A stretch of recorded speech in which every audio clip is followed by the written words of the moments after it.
Buenas noches. Primero quiero agradecer a David y a Meli por darme el privilegio de hacer lo que más disfruto en la vida, que es estudiar y compartir acerca de la palabra del Señor. Hoy sobre un texto maravilloso, Marcos 11, 1 y 19. Abran su Biblia, busquen el bosquejo, me ceñiré mucho a él para hablar de un texto que inicia la semana de la pasión del Señor. Mucho ocurre en Marcos 11, del 1 al 19. Jesús entra triunfalmente en Jerusalén y recordamos cómo en Semana Santa en Costa Rica y en muchos lugares del mundo hay una marcha donde se tiran palmas y se tiran rosas, flores en algunos lugares como en Guatemala, que hacen unas fiestas hermosas para celebrar la entrada triunfal de Jesús a Jerusalén. Pero también en este texto Jesús maldice a la higuera estéril, que es un texto que genera mucha controversia en algunas ocasiones. Y finalmente, otro texto controversial muchas veces, Jesús arroja fuera del templo a los que hacían del templo un mercado. 3 grandes episodios de la pasión del Señor los veremos en esta noche. Y primero quiero que me acompañen del versículo 1 al versículo 6. Dice Marcos la palabra del Señor. Cuando se acercaban a Jesús y llegaron a Betfagé y a Betania, junto al monte de los Olivos, Jesús envió a 2 de sus discípulos con este encargo: vayan a la aldea que tienen enfrente. Tan pronto como entren en ella, encontrarán atado un burrito en el que nunca se ha montado nadie. Desátenlo y tráiganlo acá. Y si alguien les dice, ¿pero por qué hacen eso? Díganle, el Señor lo necesita y enseguida lo devolverá. Fueron, encontraron un burrito afuera en la calle, atado en un portón, y lo desataron. Entonces algunos de los que estaban allí les preguntaron, ¿qué hacen desatando al burrito? Y ellos contestaron como Jesús les había dicho, y los dejaron desatarlo.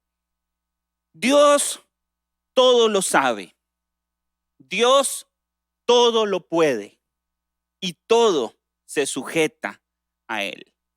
3 verdades que extraigo de este versículo 1 al versículo 5 de Mateo 11. Dice el versículo 2, vayan a la aldea que tienen enfrente. Y tan pronto como entren en ella, encontrarán un burrito atado. ¿Cómo lo sabían? Porque Jesús todo lo sabe. Esta es una muestra de su omnisciencia. Nuestro Jesús, nuestro Dios, nuestro Señor, tiene conocimiento de todo, en todo lugar y a toda hora. Job 42:2. Yo sé bien que tú lo puedes todo, que no es posible frustrar ninguno de tus planes. Eso me dice a mí el versículo 2. Vayan a la aldea que tienen enfrente, encontrarán atado un burrito y le dirán a la gente, el Señor lo necesita. Encontraron al burrito y salieron con el burrito en mano. ¿Por qué? Porque Dios todo lo sabe y Dios todo lo puede. Sabe cuáles son los planes para nosotros y ninguno será frustrado, porque Dios siempre se sale con la suya. Vamos a lo siguiente. Si lo primero es que Dios todo lo sabe y todo lo dispone, la segunda característica que encuentro ahora en el versículo 5 y 6 es que Dios dispone de todos los hombres, justos e injustos. Vean lo que dice el 5 y 6. Dice, entonces algunos de los que estaban allí les preguntaron, ¿qué hacen desatando el burrito? Ellos contestaron como Jesús les había dicho y les dejaron desatarlo. Concluyo de esto que Dios dispone de hombres justos e injustos, todos por igual, los que le conocen y los que no lo conocen. Dios es un Dios que no solo todo lo sabe, no solo es omnisciente y omnipresente, es un Dios además a los cuales los hombres, aún los justos, se sujetan a Él. Dice Mateo 5:45, Él hace que salga el sol sobre malos y buenos y que llueva sobre justos e injustos. Así muchas veces veremos cómo Dios usa justos e injustos para el servicio de sus propósitos y para beneficio del cumplimiento de sus planes. Dios no solo sabía que ahí había un burrito, sino que sabía que los hombres que no necesariamente eran justos y que no eran discípulos obedecerían. Y Dios, una vez más, se sale con la suya. Así que todo lo sabe y todo lo dispone. Dispone de hombres justos e injustos, pero también dispone de todo lo creado, porque Dios es el Dios creador de todas las cosas y por Él subsisten. Y eso significa que todo implica no solo los seres humanos, implica los animales, el cielo, la tierra, la totalidad. Dice el versículo 2, encontrarán atado un burrito en el que nunca nadie se ha montado. Me llama la atención, nunca nadie se ha montado. Me hace pensar, entre muchas enseñanzas que podríamos obtener de este versículo, que Dios dispone también de los animales, aún de los que no han sido montados, de todos sin igual. Anote ahí a la par de este texto Colosenses 1:16, porque por medio de Él, de Jesús, fueron creadas todas las cosas en el cielo y en la tierra, visibles e invisibles, sean tronos, poderes, principados, autoridades. Todo ha sido creado por medio de Él y para Él. Todo se ajusta a la voluntad y a la voz de nuestro Señor. ¿Qué podemos concluir en aplicación para nuestra vida? En primer lugar, cuando Dios te dice que hagas algo, como le dice a los discípulos, vayan al pueblo y encontrarán un burro, esa orden que alguien podría recibir con incredulidad, los discípulos la acatan. Haz lo que Dios te dice que hagas. ¿Y sabes dónde Dios te dice lo que tienes que hacer? En la Biblia, en las Sagradas Escrituras. Es la palabra de Dios, la instrucción actual, eficiente de Dios para nuestra vida. Él sabe cómo y dispondrá de todas las cosas para que suceda lo que Él ha dicho. Pero a vos y a mí nos toca obedecer. Obedecer la instrucción del Señor. La incredulidad nos aqueja. Recordemos que Él todo lo sabe. La incredulidad nos aqueja. Recordemos que Él está en todo lugar. La incredulidad nos aqueja. Recordemos que Él dispone de todo lo creado, justos, injustos, animales, la creación, la naturaleza misma, porque Dios siempre se sale con la suya y lo que Él ha dicho que sucederá, termina sucediendo. Pero es necesario obedecer. Si ellos no hubieran obedecido la instrucción del Señor, no hubiesen visto el fruto de la obediencia. Anote ahí a la par de este texto Juan 14:23. El que me ama obedecerá mi palabra y mi Padre lo amará y haremos nuestra morada en él. Obedezcamos a un Dios que todo lo sabe, que todo lo puede, que todo se sujeta a Él. Pero bien, ya aquellos hombres obedecen a Dios, van por el burrito y lo encuentran a donde Dios dijo que iba a estar el burrito. Le dicen a los hombres justos o injustos que el Señor ocupa el burrito. Estos hombres hacen lo que Jesús dijo que iban a hacer y traen al burrito. Cuando trae el burrito, ocurre algo que es para mí uno de los textos que más ha transformado mi vida y que he llamado por eso esta enseñanza, el cordero y el león, la entrada triunfal. Porque en la siguiente fotografía del texto veremos a Dios, un cordero y un león en un burrito. ¿Por qué? Vamos al versículo 7 de Marcos 11. Dice, le llevaron pues el burrito a Jesús. Luego pusieron encima sus mantos y Jesús se montó. Muchos tendieron sus mantos sobre el camino. Otros usaron ramas que habían cortado en los campos. Todos los que iban delante como los que iban atrás gritaban, Hosana, bendito el que viene en nombre del Señor, bendito el reino venidero de nuestro padre David, Hosana en las alturas. Un episodio formidable. Nuestro Jesús, nuestro Dios, nuestro Señor es reconocido como el que viene en el nombre del Señor. Y la gente grita Hosana. Pero este rey que entra a Jerusalén, lo hace en un burrito. ¿Qué significa que lo hace en un burrito? Podríamos llegar a varias conclusiones, pero déjeme hacerle una muy práctica. ¿Por qué no en una carroza? ¿Por qué no en un portentoso corcel? ¿Por qué en un burrito? Esto se me asemeja a tantas fotos de Jesús en su vida en la tierra. Un Dios que no es servido en la mesa del banquete, sino que es un Dios que lava los pies de los suyos en la mesa. Un Dios que nace en un portal, no en un castillo. Su cuna, un comedero de animales.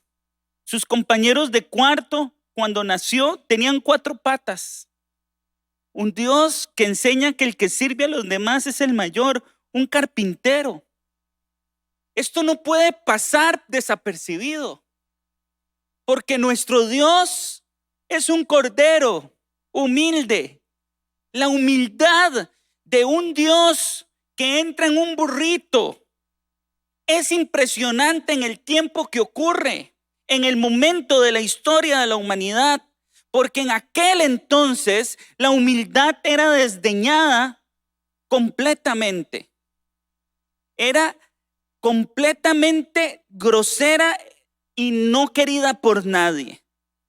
Sin embargo, la humildad hoy se pregona como una de las virtudes más importantes en las universidades más relevantes de alta gerencia del mundo. ¿Por qué? Porque Jesús introdujo la humildad en la historia de los hombres. No fue un filósofo, no fue un doctor, un carpintero. En realidad, nuestro Dios, cuando viene a la tierra, es un carpintero en lugar de un doctor, uno que lava los pies. En aquella época, el héroe guerrero en la antigua Grecia realmente colapsa con el carpintero. No es lo que esperábamos de un rey que entra en un burrito. La Universidad Pública de Macquarie de Australia concluyó: la inclinación moderna a la humildad deriva del impacto peculiar en Europa de la cosmovisión cristiana. No es gratis decir, y es correcto afirmar, que Jesús fundó la humildad en el mundo antiguo, introdujo la mansedumbre. Un rey que entra en un burrito. La realeza habitaba palacios llenos de rubíes, oro, fortalezas de piedras construidas por esclavos. La Babilonia, bajo el mandato de Hammurabi en el siglo XVIII a.C., amuralló cuidadosamente con palacios imponentes, plagados de ladrillos vidriados, con patios interiores y reliquias. Realmente este Dios entra en un burrito. No era lo que hacían los reyes de la época. Los jardines colgantes, las obras imponentes, Los reyes eran del fuste de Alejandro Magno, hijo de Filipo II de Macedonia y de Olimpia de Empiro. Cleopatra vestía telas de dioses. Estaba alrededor de los aristócratas, de los artesanos, de los doctos. En serio, un burrito. Dios nos enseñó que no se trata de los bienes que tenemos o no tenemos, que la verdadera riqueza está en el amor. Y de esta forma se cumplió Zacarías 9:9. Apunte ahí en su Biblia, Zacarías 9:9. Alégrate mucho, hija de Sión. Grita de alegría, Jerusalén. Mira, tu rey viene hacia ti, justo, salvador y humilde. Viene montado en un asno, en un pollino, cría de asno. Hoy que los hombres, mujeres, tantos tratan de presumir de los títulos, de sus riquezas, de su conocimiento, deberían de contrastar con aquel que todo lo sabe, que todo lo puede, que todo lo dispone y vino a la tierra a lavar los pies de los demás. No a ser servido, sino a servir. Vino a demostrar que el amor es primero y más importante, a tal punto que el que sirve a los demás es el mayor. Que no importa la opulencia, que aún más la opulencia no es el valor correcto. No se trata de entrar triunfal a la vida, celebrando sus títulos, sus éxitos. No. Lo más sencillo posible. La sencillez importa. La mansedumbre importa. La humildad importa. Porque nuestro Dios es un cordero. El cordero de Dios que quita el pecado del mundo. El cordero de Dios que nos salvó, que nos perdonó. El plan perfecto de Dios en el cordero nos enseña a entrar, no presumiendo, entrar montado en un burrito. Pero no solo es cordero, también es león. El autor en estudio en estos días, que es Timothy Keller, menciona en su libro La Cruz y el Rey uno de mis héroes predilectos. No por el nombre, se llama Jonathan. Todos los Jonathan dicen que son predicadores. Jonathan Edwards.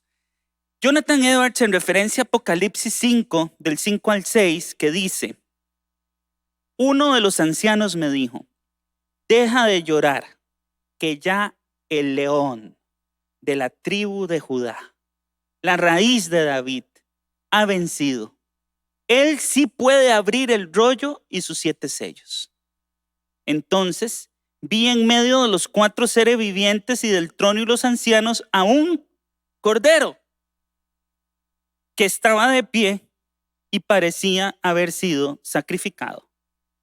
Tenía 7 cuernos y 7 ojos, que son los 7 espíritus de Dios enviados por toda la tierra. Apocalipsis 5, 5, 6. Apunte ese texto, es maravilloso. Nos habla de un león y de un cordero. Y en ese sentido, Jonathan Edwards y Timothy Keller señalan que el león destaca fuerza, majestad.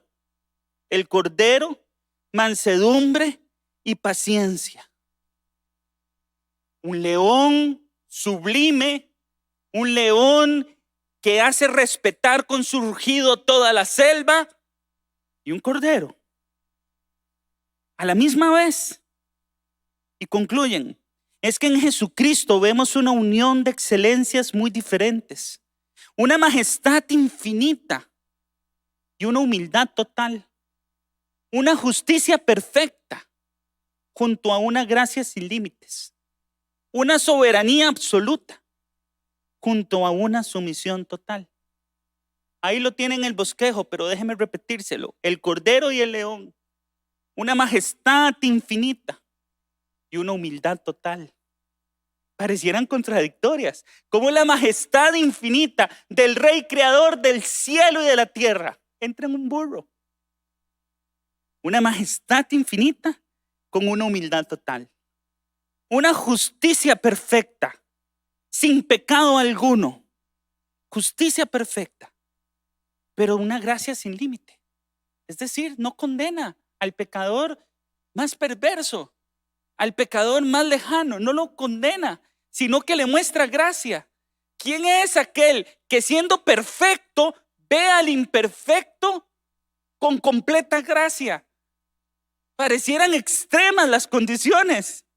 Es que ese es nuestro Dios, es el Cordero y el León. Hace que estas características hermosas que parecen antagónicas se vuelvan perfectamente coherentes.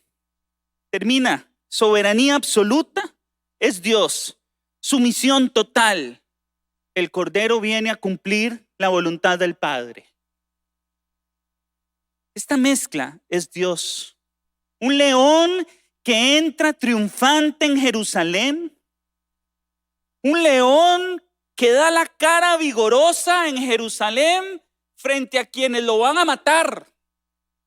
Dando la cara de frente, un león, pero a la vez un cordero, sacrificado para la salvación de nuestros pecados. Este cordero y león es el único que puede abrir el rollo y sus 7 sellos. En conclusión, sobre este tema, amados y amadas, la humildad y la mansedumbre son características de nuestro Dios que debe tener todo aquel que sigue a Jesús. La humildad y la mansedumbre del Cordero son características absolutas del Cordero. Y aquel que quiera caminar como caminó Jesús y que quiera seguir en obediencia a Jesús, tiene que revisar las actitudes y los comportamientos diarios para que estén lejos de toda altanería, lejos de toda soberbia, lejos de todo orgullo. Y en vez de ser personas fachentas, seamos personas que lavemos los pies, personas que sirvamos a los demás como si fueran mayores a nosotros.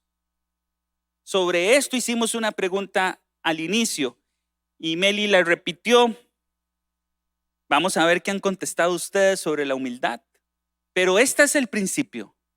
La humildad y la mansedumbre deben ser revisadas para que nuestras actitudes y comportamientos estén lejos de la altanería, la soberbia y el orgullo, para que en vez de fachentear, lavemos los pies de los demás.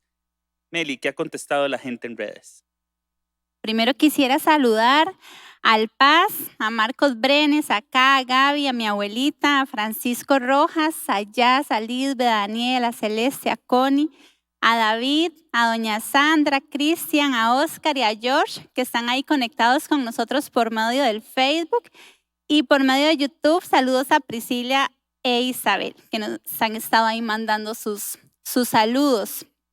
Quería hacer un anuncio. Si usted tiene un grupo pequeño en el que todavía tiene espacio para recibir a personas, coméntelo ahí también en Facebook o por YouTube, por si hay alguna persona que se pueda incorporar, que sepa que ahí tiene un espacio. Y respondiendo a la pregunta, Paz, ¿cuáles son manifestaciones de la humildad? Daniel Falla nos dice, reconocer nuestros errores y pedir perdón. Gaby nos dice, en particular, dejar las cosas en manos del Señor. Aquellas situaciones o personas que nos hacen daño, no tomar nosotros la justicia o venganza, sino depositar en Él y esperar. David Jackson dice, creo que una muestra de humildad sería reconocer nuestras limitaciones delante del otro y no luchar por demostrar al mundo que somos infalibles. Francisco Rojas dice, entregar el control al Señor de todas las situaciones en nuestra vida, para que siempre haga su voluntad y no la nuestra. Ana Matilde nos dice, saber que si no dependemos del Señor, nuestra vida no tendría sentido. Y Eduardo Calvo, tratar a todas las personas como queremos que nos traten a nosotros, reconocer nuestros errores y hacer el bien sin publicarlo. Aprovecho antes de darle el pase al Paz, les hago de una vez la segunda pregunta. Dice, ¿cuáles son las conductas propias de mercaderes actuales de los asuntos de Dios que Jesús repele como lo hizo en Marcos 11? Gracias, Paz. Me encantan las respuestas de la humildad. Un cordero humilde que es león. Un rey majestuoso que entra en un burrito. Un rey que todo lo sabe, que todo lo puede, que todo lo dispone y da instrucciones precisas sobre qué hacer. Y cuando se obedece su voz, Él hace que las cosas ocurran. A ese Dios que es todopoderoso entra en un burro. Y es un cordero. ¿Qué hacer para ser humildes? Nos contestan pedir perdón, sin duda.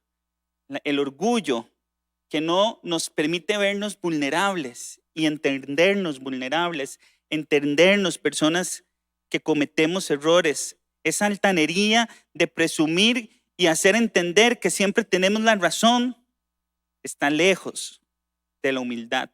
Otro decía, reconocer la necesidad de Dios es lo mismo, es entender que somos personas totalmente dependientes de Dios, pero que además somos personas defectuosas, tenemos defectos con los que seguimos lidiando, somos personas en transformación, Dios se sigue metiendo dentro de nosotros por la obra de su Espíritu Santo para cambiar nuestra manera de pensar y cambiar nuestra manera de vivir, pero es un proceso y en ese proceso nos equivocamos y nos equivocamos mucho y la humildad pasa por entender que nos equivocamos y eso nos sensibiliza hacia los demás para no juzgar con dureza. Reconocer que no somos infalibles, decía otra persona. Hacer el bien a todos los demás sin querer ser servidos nosotros mismos. Todas las respuestas correctas. Les invito a que reflexione en su vida diaria. ¿Dónde hay fortalezas de orgullo? Y piense, si Jesús, el Cordero de Dios, no es orgulloso, ¿cómo usted va a pretender aferrarse a su título académico, al tamaño de su billetera, a la dimensión del apellido de su familia, al puesto que ocupa en el trabajo? No se aferre a aquello que hay, más bien que tirar a los pies del Señor y ser como Él es, manso, sin prepotencia, sin arrogancia a los demás. Humilde, completamente humilde. Y entendamos que este camino de humildad y sencillez del Cordero de Dios que entra en un burrito, siendo león, es el llamado permanente a nosotros a cambiar nuestras actitudes hacia los demás para mostrar la misma mansedumbre y la misma humildad del Cordero de Dios, el que quita el pecado del mundo. Sigamos con Marcos 11. Lo hemos dividido en 4 partes. Primero vimos cómo Jesús ordena a sus discípulos ir por un burrito, dice cómo van a ocurrir las cosas y las cosas ocurren como Él dice que van a ocurrir.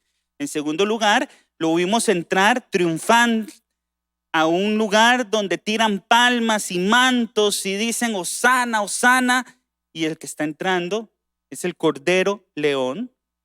Y ahora vamos a ver el siguiente episodio de Marcos y es cuando Jesús maldice la higuera.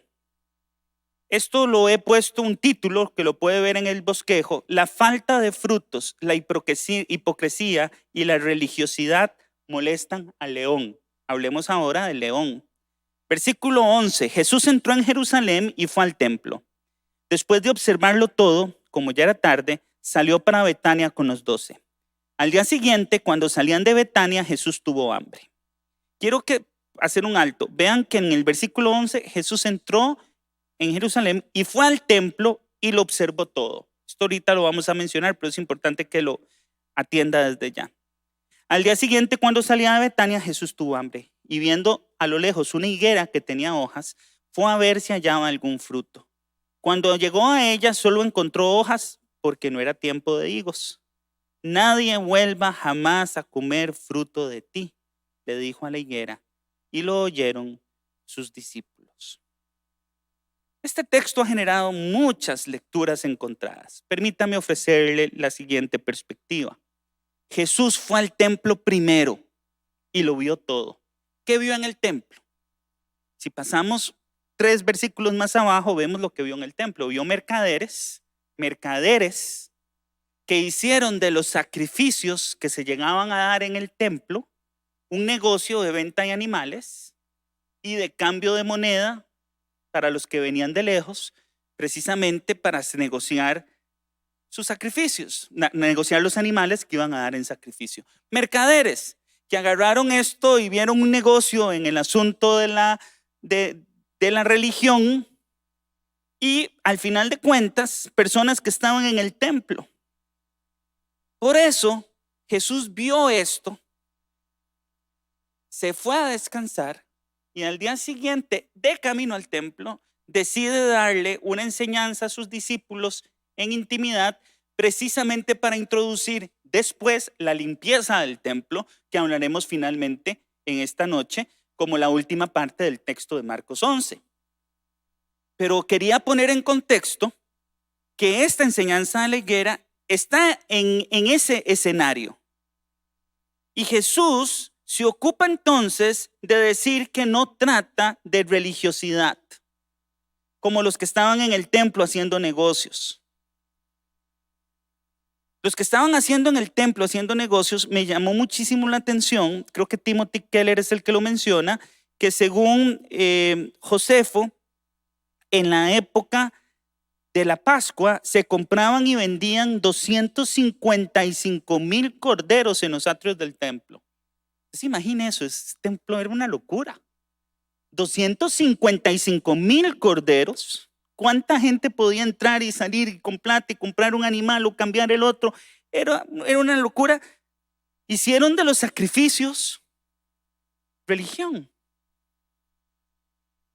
Entonces Jesús viene caminando y se encuentra una higuera que tiene muchas hojas, pero no tiene fruto. Y el Señor reacciona ante la religiosidad que no da fruto. El Señor detesta la religiosidad que no da fruto. Y el Señor detesta cuando nos concentramos en un crecimiento muy opulento, pero que tampoco tiene fruto. El fruto sí importa. Puse en mi Biblia en este texto. El fruto sí importa. Mateo 3:10, un texto fuertísimo. El hacha ya está puesta a la raíz de los árboles, y todo árbol que no da buen fruto será cortado y arrojado al fuego. Explica Timothy Keller que las higueras de Medio Oriente tenían 2 tipos de frutos. Cuando las hojas salían, hojas como las que encontró Jesús, antes del tiempo de los higos, las ramas daban unos brotes pequeños que eran abundantes y se podían comer, y los viajeros solían recogerlos. Pero una higuera que echaba hojas, pero no tenía estos brotes pequeños que comían los viajeros, era una higuera de que no estaba bien en su trabajo de dar fruto.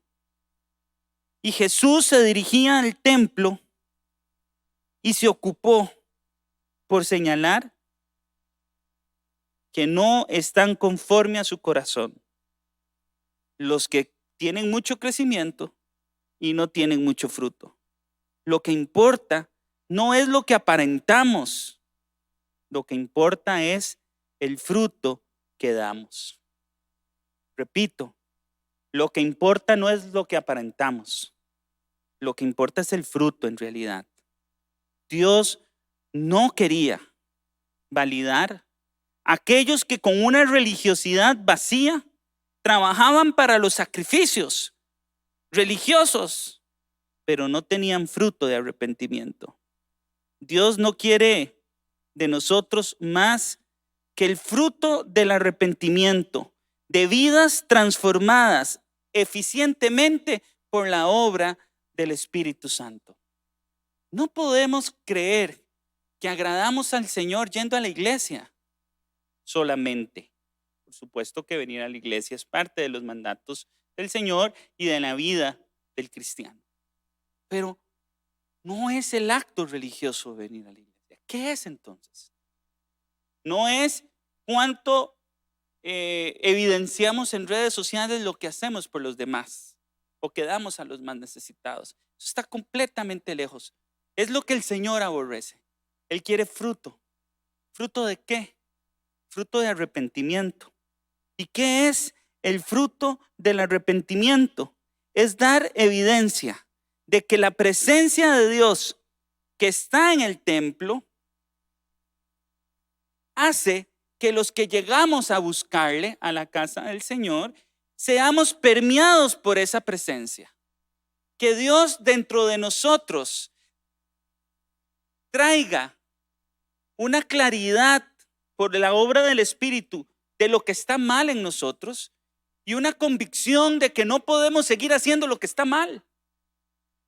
Y empezar a transformar nuestras actitudes y nuestros comportamientos y llevar cautivos nuestros pensamientos a la obediencia a la palabra de Dios para que seamos más como Dios. Ese es el fruto que Dios quiere de nosotros. Que no sigamos siendo por años los mismos. Que nos vemos muy bien, que parecemos muy sanos, muy pochotones o muy fuertes, pero no damos fruto. Y nuestra familia nos sigue viendo como las mismas personas que siempre hemos sido, gruñones, molestos, malhumorados, gritones, violentos. Y pasan los años y ahí sigue la higuera con muchas hojas. Sigue la persona que parece ser muy buen cristiano, que viene mucho a la iglesia, que hace buenas obras, que parece muy buen padre, pero que en la intimidad de la casa sus hijos no le respetan porque es mentiroso y sigue mintiendo. Y pasan los años y sigue mintiendo. Esa es la higuera que parece ser muy buen cristiano, pero que parece que el fruto del arrepentimiento no parece, el fruto del arrepentimiento no existe, porque no le importa seguir desobedeciendo y no le importa seguir contrariando el carácter del león y del cordero, que es manso pero veraz, totalmente veraz, que detesta al león la mentira. Pero muchos creen que pueden ser, aparentar como la higuera con muchas hojas, muchísima fortaleza y seguir siendo los que siempre han sido. No. En el templo, en la presencia del Señor, que el templo estaba en la presencia del Señor, así que válgame esta metáfora, en la presencia del Señor hay transformación. Nadie puede entrar y salir siendo el mismo delante de la gloria del Señor. La gloria del león, el único capaz de abrir el libro. Ante la gloria del león tiene que haber transformación, no religiosidad. Dios quiere que produzcamos fruto de arrepentimiento. Mateo 3:8. Vean lo que dice Mateo 3:8. Produzcan frutos que demuestren arrepentimiento. Mateo 7:16. Por sus frutos los conocerán. ¿Acaso se recogen uvas de los espinos o higos de los cardos? Del mismo modo, todo árbol bueno da fruto bueno, y el árbol malo da fruto malo. Un árbol bueno no puede dar fruto malo, y un árbol malo no puede dar fruto bueno. Todo árbol que no da buen fruto será cortado y echado en el fuego. Por sus frutos los conocerán. En este punto concluyo diciendo, el león espera una respuesta radical de nuestra parte ante su sacrificio como cordero. Demos un pase a las redes para ver qué nos cuenta Meli. Sí, aquí tenemos saludos, Paz, de Jorge Flores, le manda saludos y también respondiendo a la pregunta anterior, dice, la mayor enseñanza de humildad está en saber que todo lo que tenemos, trabajo, salud, familia, es reconocer que es solo por voluntad y gracia de Él. Christian Ware dice, virtud que consiste en el conocimiento de las propias limitaciones y debilidades y en obrar de acuerdo con ese conocimiento. Y respondiendo a la segunda pregunta, K nos dice, bueno, la pregunta era, ¿cuáles son conductas propias de mercaderes actuales de los asuntos de Dios? De los asuntos de Dios que Jesús repele como lo hizo en Marcos 11. Y K responde, una conducta de mercader actual sería usar el servicio para aparentar o bien alimentar un ego en lugar de menguar. Gaby Badilla nos dice, vender los favores que podría, según ellos, retribuir la fe, en especial el engaño de pregonar que entre más se ofrende, mayor será la bendición. Y por aquí tenemos una pregunta.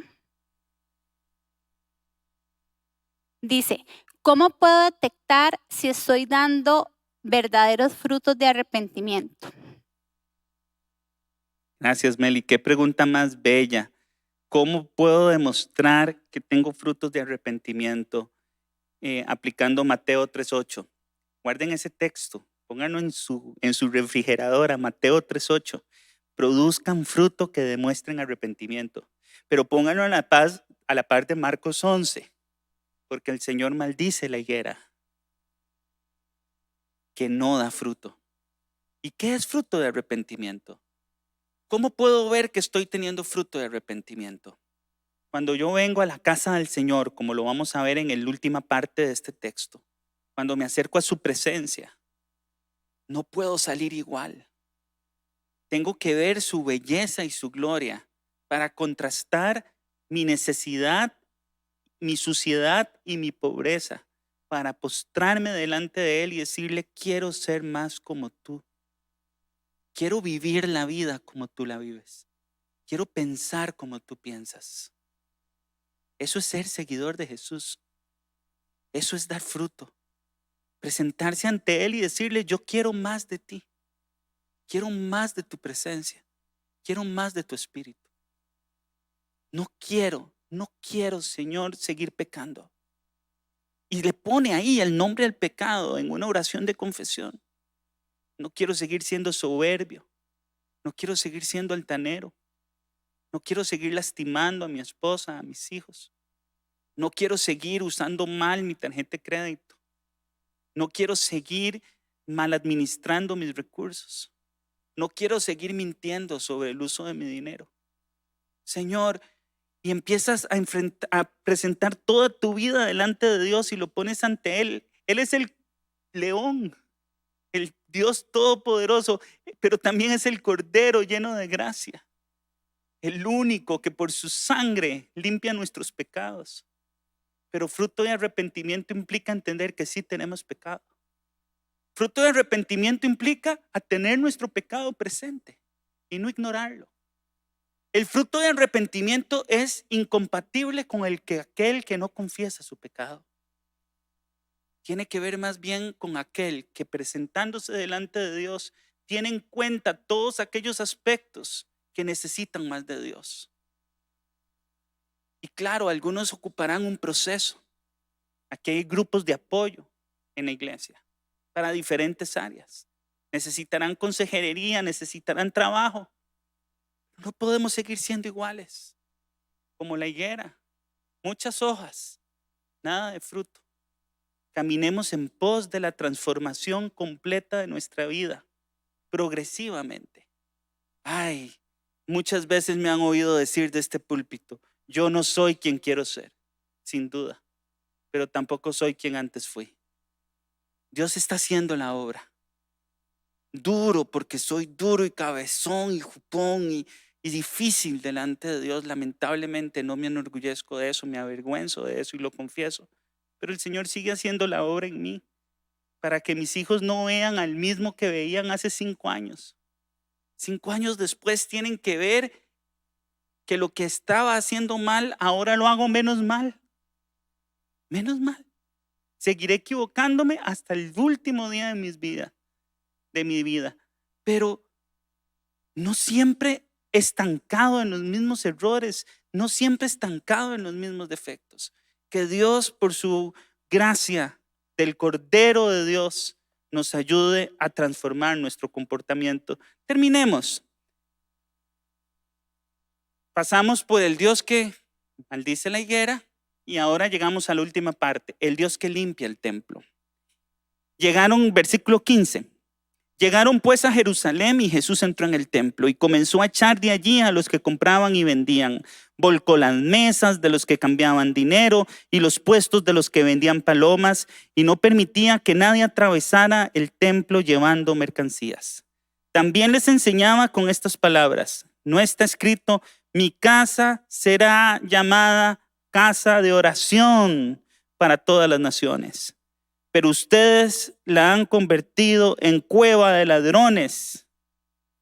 Los jefes de los sacerdotes y los maestros de la ley lo oyeron y comenzaron a buscar la manera de matarlo, pues le temían, ya que toda la gente se maravillaba de sus enseñanzas.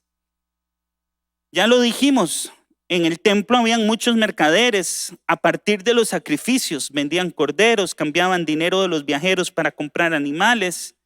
Mucha gente también probablemente llegaba con otras intenciones buenas, pero es impresionante lo que Jesús dice, citando Isaías 56:7 en la versión de la Nueva Biblia de las Américas. Mi casa será llamada casa de oración para todas las naciones. Así que ahí donde está puede poner la concordancia que cuando lee Marcos 11, el versículo 17, y Jesús dice, mi casa será llamada casa de oración para todas las naciones, Jesús está citando Isaías 56:7. Para todas las naciones. Mire, nuestro Dios es contracultural. La historia de Jesús partió la historia en antes de Cristo y después de Cristo. La vida de Cristo en 3 años de ministerio fue tan impactante que el mundo nunca más pudo ser igual. Dios fundó la humildad. Ya lo dijimos, en una cultura antigua que desdeñaba la humildad, Dios la fundó. Pero además de la humildad, aquí hay una verdad que era completamente loca en ese momento, absurda en ese momento, para todas las naciones. ¿Qué significa eso? Significa que el cordero y el león lo es sin excepción para judíos y para gentiles también. Para ricos y para pobres, para blancos y para negros, para mujeres y para hombres, para niños y para adultos, para todas las naciones. La presencia del Señor, su casa, está abierta para todos sin miramiento. Dice Timothy Keller, la creencia popular era que cuando apareciese el Mesías expulsaría a los extranjeros del templo. Pero en lugar de esto, Jesús despeja el templo en favor de los gentiles. Jesús desafió el sistema de sacrificios, diciendo que los gentiles, los paganos, también pueden acudir a Dios en oración a su casa. Todos por igual. Martin Luther King, pastor evangélico, pregonaba en las calles, no hay diferentes grados de la imagen de Dios. Nadie está excluido de acercarse al Cordero. Nadie. La casa de Dios es para todos. Cualquiera que crea en el Cordero, su sacrificio, su resurrección, tiene acceso a la presencia del Señor. Cualquiera. Cuando Jesús limpia el templo, lo que está diciendo es que no acepta personas que pongan obstáculos, que se atraviesen, que hagan ruido en lo que es verdaderamente importante. Todas las naciones, sin excepción, son bienvenidas a su presencia en oración. Ya terminando sobre esto, puse en mi Biblia, concordando, Juan 3:14. Como levantó Moisés la serpiente en el desierto, así también tiene que ser levantado el Hijo del Hombre, para que todo el que crea en él tenga vida eterna. Porque tanto amó Dios al mundo y que dio a su Hijo unigénito para que todo, y otra vez subrayé todo, el que cree en él no se pierda, sino que tenga vida eterna. Dios no envió al mundo, al Hijo al mundo para condenar al mundo, sino para salvarlo por medio de él. El que cree en él no es condenado, pero el que no cree ya está condenado por no haber creído en el nombre del Hijo unigénito de Dios. Esta es la causa de la condenación, que la luz vino al mundo, pero la humanidad prefirió las tinieblas a la luz porque sus hechos eran perversos. Todos, sin excepción, son bienvenidos a la casa del Señor. Hay de aquellos mercaderes que por religiosidad expulsan a alguien por su condición de la iglesia. El Señor, el Cordero y el León ha llamado a su iglesia a todos sin excepción, sin importar sus pecados, sin importar su pasado, sin importar su presente, sin importar su reputación, sin importar, no. Nadie puede ser obstáculo. Nadie puede atravesar cosas en el templo para impedir que lleguen aquellos que buscan la presencia de Dios. Y termina diciendo el texto la pregunta que hicimos. ¿Qué pasa con los mercaderes de la fe? El león es duro. El león es muy duro contra los mercaderes de la fe. Los que parecen vender milagros, los que parecen vender salvación a cambio de dinero, los que parecen vender salvación a cambio de favores o de trabajos. Dios es durísimo con los mercaderes que usan el poderse acercar a Dios para sacar beneficio económico o beneficios de otro tipo, como fama, como admiración, como presencia en redes sociales, como tantas cosas. Dios no anda buscando mercaderes, los expulsa. Porque no hay ningún intermediario entre Dios y el hombre más que el Cordero. Por eso la aplicación de esta última parte del texto es que Dios nos libre de poner obstáculos a cualquiera. Todos son bienvenidos a esta casa. Todos sin excepción son bienvenidos por la sangre del Cordero que quita el pecado del mundo. Todos, porque todo el que en él crea tiene vida eterna. Y finalmente seamos celosos, porque el león es muy celoso contra aquellos mercaderes que usan los sacrificios y usan la religión para poner en una falsa religiosidad obstáculos para que lleguemos al Cordero, que es todo amor y toda gracia. Que Dios bendiga su palabra en nuestras vidas. Meli, te devuelvo el uso de la palabra.